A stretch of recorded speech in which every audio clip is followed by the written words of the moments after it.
So almost an hour ago, YouTuber Karl Jobst, known for being the #1 perfect dark world record holder for speedruns, a lot of GoldenEye records. He started a YouTube channel a few years ago and did a lot of that speedrunning content, kind of cashed in on that. Demand for that from guys like Apollo Legend and Easy Skate. Our White Goose kind of platformed him, and he really took off. A big part of his takeoff was, let me say really quick, he's got 363,000 subscribers. Bet it goes up now because of this cool video he just put out. It's very topical for retro game collectors, and I think that's gonna bring a lot of attention to his channel. But another thing that brought a lot of attention to his channel was Billy Mitchell content. YouTuber Apollo Legend kind of started exposing Billy Mitchell, and then he went away. I won't get into that, but Karl Jobst kind of picked up the Billy Mitchell stuff. Anyways, he just put out a video exposing fraud and deception in the retro video game market. Something I've been all for a while now. In our local area here, the Tampa Bay area, there's Mark Haspel, the co-founder of WATA, and he's been buying up high-end sealed stuff and CIBs for several years now. About a year before WATA was founded was when I first heard about this guy buying multiple sealed copies of specifically Mega Man 64 from Devin. Good buddy Devin, he's been around the channel commenting, he's been on a few of my videos. BurgerFi Devin. So yeah, I've kind of, ever since the origin of WATA, ever since they started going big with like Pawn Stars and Kotaku articles about record-breaking sales on heritage auctions, I knew there was some manipulation going on, some shill bidding, some pump and dump schemes going on, and them trying to corner the market on just cliche video game titles, you know. First, very comic book minded these guys are. First edition, first print Mario, Pokemon, Zelda, you know, these big name IPs that your normies out there that are familiar with video games, but they don't go deep at all with collecting or playing games. But hey, they're familiar with this stuff. So how about sealed copies of first print stuff? Yeah, it makes sense. It's rare and it'd be highly sought after. It should be valuable.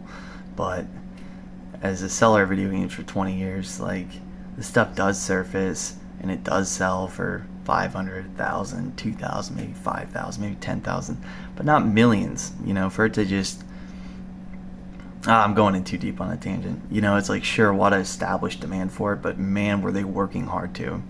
They running ads and all kinds of stuff trying to popularize it. You know, it's shady, but it's not illegal, I suppose. But I'll tell you, man, having experience dealing with retro gaming communities and stuff, it's not liked by 99.9% of hobbyists that truly enjoy collecting video games. Your profiteers all side with it. They all applaud it, you know. A lot of people got into it as soon as WATA started branding, to make a quick buck, you know. But hobbyists naturally don't like those people. It makes shit more expensive, duh. All right, so let me try to just wrap this video up really quick and just kind of a follow-up to my last vlog video I put out. About halfway through the video, I had two topics. One was the MOSI event, which is going on this Saturday. It's gonna be a big deal. I'm working my ass off for it. Talked about that, but the other topic was about working with Karl to provide evidence for this video. I'll say it again, quick little story. Our local community that I do buy-sell trade events for, a lot of them are hosted at the warehouse for mini meetups, but we do public ones too, always free, unless they're at MOSI, where we have to charge admission because MOSI charges admission.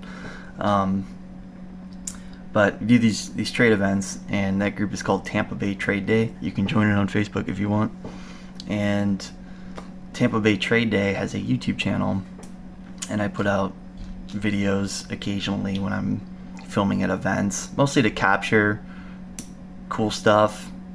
And I look at it, the idea behind it was like, hey, if I ever need to show somebody what a trade day event is like, it'd be great to have some footage, right? If I ever have to prove myself to a vendor or a venue that, you know, I want to host an event at, I can show them content of, check out the MOSI event. So if you want to check out Tampa Bay Trade Day on YouTube, I'll be putting MOSI content up in about a week.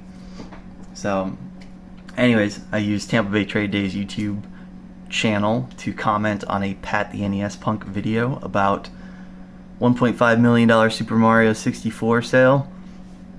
And actually, let me skip to it. Let me skip right to it. In my comment, let's see if I can find it real quick. Oh, I provided that picture to Carl.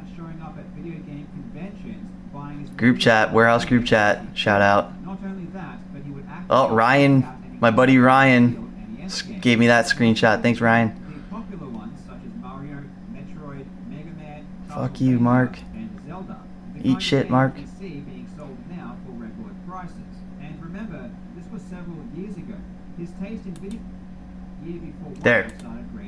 There. So that was a comment left on Pat the NES Punk's video. Carl went on Facebook, found Tampa Bay Trade Day. At the time, I was the sole admin. Now there's like three admins total. So he used his investigative, deductive reasoning skills to conclude that the admin of this group, Tampa Bay Trade Day, might have been the one who left that comment. Very astute of Carl. He was correct. He messaged me on Facebook. I was stoked because I've been a long time subscriber of Carl because I like speedrunning shit. And he asked me basically like, hey, do you have screenshots or do you have any information about Mark Haspel buying games? You know, I read your comment. You might have some good shit for me. And I said, oh, I certainly do. And I give him a lot of stuff. Give him a lot of also just text, just my takes, stuff I was suspicious about. You know, the closing of Nintendo Age, timely with WATA emerging. Also, Nintendo Age overnight just shuts down, no announcement, so people could archive information. So all that information is now in the hands of Go Collect, company that bought Nintendo Age. And I haven't watched this video yet, to be honest. I'm just excited to get this announcement out. But so that was a suspicion. I was like, Carl, you should look into Go Collect and Nintendo Age shutting down. I think it's probably involved with WATA, with what they're trying to do. Information is power, you know. It can be abused if you take it away from people and have it to yourself. You know, a quick example is like it was the best source of information about NWC documentation, knowing every single cart that's confirmed out there. You know, now that information isn't public, it's probably it's moved over to video game stage, and I'm guessing a lot of people are working hard to try to bring as much of Nintendo Age's old archived information over to video game stage so that it's public. It shouldn't be private. It was all user provided, you know. So shame on the owner of Nintendo Age for doing that to the community. And I'm going off on tangents. I apologize. So yeah, he contacted me. I gave him all my takes and stuff. His response about the Go Collect thing was like, you won't believe what I've found out about that. There's definitely collusion going on. Yada yada. I need to watch the damn video. And you should too. That's a big point of doing this video, is go check out Carl's channel. Go check out this video. And again, just thrilled to have been a part of it. Because I don't like corruption like this. Definitely these pump and dumps only temporarily bring money into the hobby, but what it ends up doing is scaring everybody out of it. It also makes it more expensive for for everybody that wants to collect video games, you know, needlessly expensive, all for the shameless self-interest and greed of the ring of investors that are fucking up the market. So, all right, I'm running out of steam. I was high energy this whole video, but that's about it. Yeah, man, stoked. I'll close on that. I'm sure I'm forgetting stuff. I can just fucking drop comments and stuff.